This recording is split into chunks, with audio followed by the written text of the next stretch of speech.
খুব সুন্দর মনোময় জায়গা এই পুরুলিয়া। লাল পলাশের রঙে সেজে রয়েছে চারপাশ।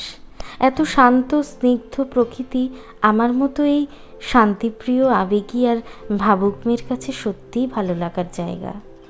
মাত্র 3 দিনেই ভালোবেসে ফেলেছিলাম এই লালমাটির দেশকে। এখানে পাখিরা গান গাইলে কানে ভেসে আসে, কারণ কোনো ব্যস্ততা আটকাতে পারে না। আর ওই যে বাঘমুন্ডি পাহাড় যেন আমারই আসার অপেক্ষায় ছিল। অযোধ্যা পাহাড় যেন চোখের নজর কাড়ে। এছাড়াও রয়েছে পরশ পাথর, ভান্ডারি পাহাড়। ওহো, ওটা পরশ পাথর নয়, পরশ পাহাড়। আরও ইত্যাদি রয়েছে। ড্যাম রয়েছে, আপার ড্যামে গেছিলাম, লোয়ার ড্যামে গেছিলাম। ও, একটা কথা বলতে ভুলে গেলাম, রেশম শিল্প কিন্তু এখানে বিখ্যাত একটি শিল্প। আমরা বামনি ফলসও দেখেছি, কি অপূর্ব।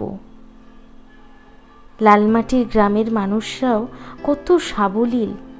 ওদের মধ্যে সেই চাকচিক্য না থাকলেও বেঁচে থাকার যে রসদটুকু রয়েছে তা দিয়েই তাদের গ্রামকে বাঁচিয়ে রেখেছে।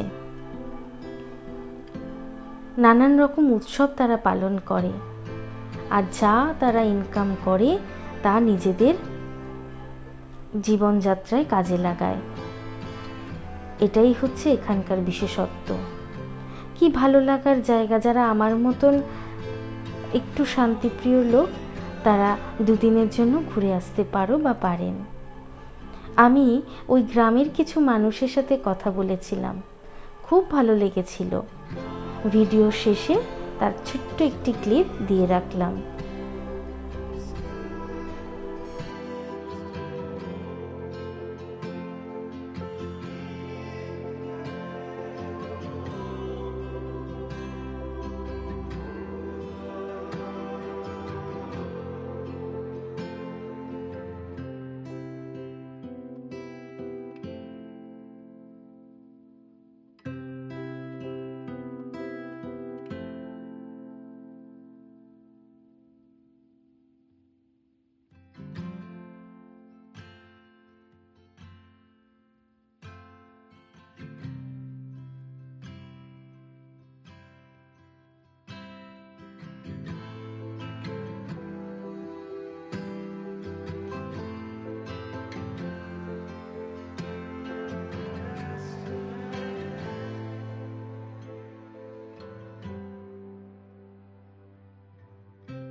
মেলা, মুরগির মেলা, মুরগির লড়াই হয়।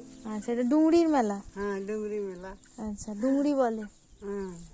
আচ্ছা আচ্ছা, আপনারা নিজেরাই ভাত ফাত সব রান্না করে খান? হ্যাঁ, রান্না করে খাই। যে বিলটা গেলে ধান আনা হয়। আচ্ছা, এই ধান ভেঙে চাল তৈরি হয়, চাল দিয়ে ভাত।